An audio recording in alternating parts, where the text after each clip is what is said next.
Hey, what's going on, guys? Today on the channel we're taking a look at Windows 8.1. This came out back in 2013 and you guys seem to enjoy the videos that have to do with older tech or older software. For example, I just released a Mac OS X Lion video and that one's doing pretty good, so I figured we'd move to the Windows side of things here. And I haven't done too many videos about Windows 8.1 other than showing you how to install it in VirtualBox. But I figured let's do a little review of it today and see how it is here in 2020. So let's go ahead and get started. So here is the version down here. We're on 8.1 Professional and this is build 9600. Now there are actually some software updates that I could install, but I literally just installed this on a virtual machine a few minutes ago, so that's why we're still on kind of an older build. So the thing about Windows 8 was, it came out in 2012, which seems like forever ago, right? And then a year later we had 8.1. And then 2 years later we had Windows 10. Now, why is that? Why did we go to another radical new operating system like Windows 10 from Windows 8? Well, that's because Windows 8 was, it was basically a failure almost, because it was very hated. People did not like the dramatic change from Windows 7 to 8. And there are a whole lot of reasons for that, and we'll go ahead and talk about those now. So first off, if you notice things like icons, the recycle bin, the file explorer, even Internet Explorer, you can see all these icons are basically the same looking as Windows 7. There's really no difference there. Even when you look at these folders right here, like your desktop, your downloads, those are all Windows 7, and same over here. If you go in to one of these, you'll see a similar, file system, right? So it's all the good stuff we know and love with the File Explorer. You'll notice though that on this window here on the desktop, it is looking a little bit different, but that's a nice change. I really don't mind that at all. But the problem is when you start to go into some more familiar features like the Start menu. Well, the Start menu, everybody knows what that is, right? You click it, it pops up right here, and you just quickly access whatever you need. Well, on Windows 8, you click the Start menu and you get something that looks like this. And this really threw a lot of people off. So here's the Start menu, and you see we have all sorts of new applications. We have completely redesigned of literally everything. And all these that you see on these tiles are full screen applications. It's pretty wild. Now, when you look at something like this, you can definitely tell, well, this might be better suited for tablet use. And I feel like that was the biggest problem with Windows 8 is Microsoft was trying to force the tablet and touchscreen on literally everybody, and they forgot about all the people that just use Windows and they use it on their desktop with a keyboard and mouse. There's some things in Windows 8 that are definitely better suited for a tablet, and this Start menu is one of them. Also, you have the Start menu, but you have your desktop here as well. So it's kind of like you have the desktop where you can do things like, for example, we can open Internet Explorer 8 like this, and it'll pop up. And then you could go into your Start menu and you could open Internet Explorer. And now you're in a full screen application that looks nothing like what your Internet Explorer, I believe it's Internet Explorer 8 that's on the desktop. And here's another thing. Okay, so when you get into one of these full screen applications, how do you get out of it? Well, you can do one or two things. Number one, you can go to this hot corner, and there are several different corners here. And this is a little confusing on a virtual machine, but it looks like it's going to work. So if you go to the top left, you can actually go back to your most recent application, which in this case is our desktop. So we can click on that, and we're taken back to the desktop now, and you can see it right here. But notice down here, here's your Internet Explorer, your full screen version of it.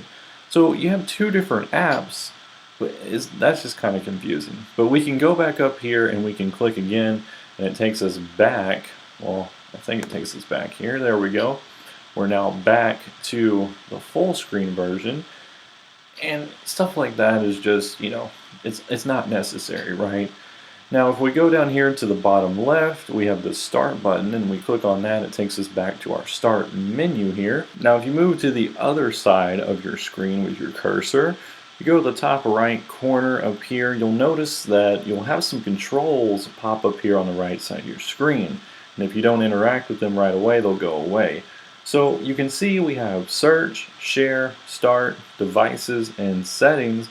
And then over here on the left, we have kind of like some general system information, see if we're connected to Wi-Fi, our battery percentage, our date and time. So you have this little menu over here. Now if you click on the search, it'll bring up your search function right here because, well, the Start menu no longer has the search function, down there at the bottom like it normally would, but you can click up here on the top right and click search right there. Now if we go back over here, you can see how, this isn't working too well. You can click share, and you have the share pane, and then we can do it again. Start button, devices, you click on that. You can see projecting, printing, and playing. And then one more right here, you click on settings. It's kind of like some quick settings that you have right here, and then you can click on the change PC settings here. Another thing in the Start menu, here's your shutdown and restart, and then here's your account information right there. And if you lock it, well, you have a lock screen, of course, and this is obviously, you have to drag up with your cursor. I mean, there's so many things about this that just say you got to use this on a tablet.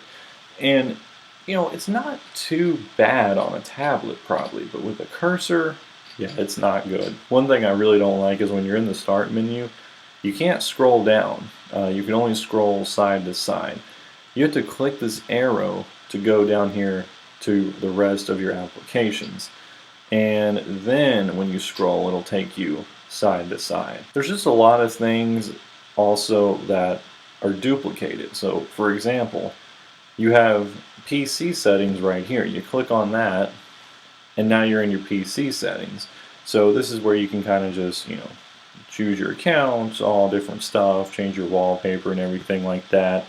But if you look right here, we still have the good old-fashioned control panel. So we can still do things like change our wallpaper and all that stuff. So it just, there's a lot of duplicated things like that. So another duplicated app that I think is pretty funny is the calculator. So you have calculator right here.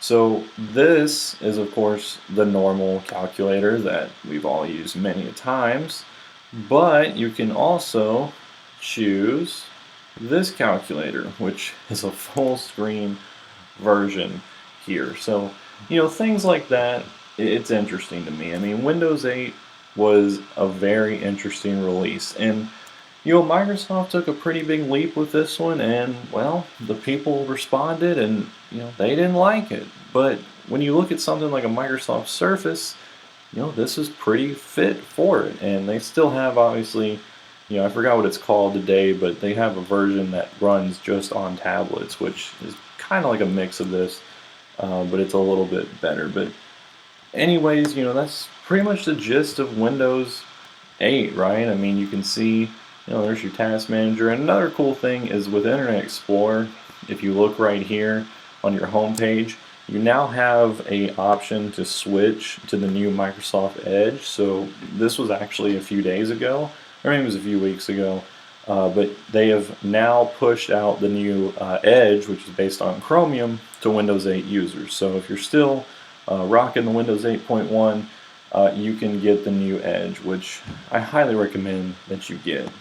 But another good thing that I noticed, and this is probably one of the last things I'll talk about, is that Windows 8.1 is still technically supported, but only for security purposes. So it's not going to get any new features, it's not going to get any different changes really, but if there's a security issue that comes up and Microsoft can push out a patch or an update to resolve that, they will. And I think that support will end in I think it's 2023 or something like that. But you can still download pretty much any application that you want. So, I mean, if you wanted to get, for example, Firefox instead of, using Internet Explorer or anything like that, you can go here and you can download the latest version of Firefox. I mean, you can download the new Edge Chromium. Everything that I've tried still works perfectly fine on Windows 8, so that's nice to see. But anyways, guys, I just want to make this quick video talking about it, showing it to you a little bit.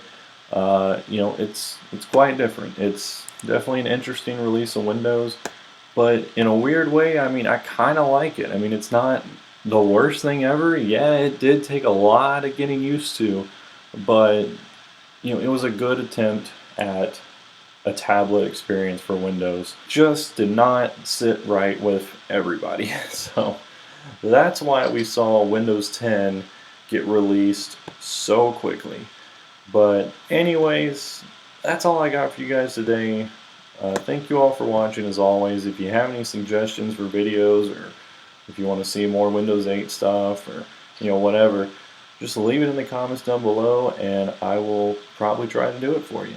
But anyways, guys, thanks for watching as always. Be sure to like this video, leave a comment, and click that subscribe button. But I will catch you all in the next video.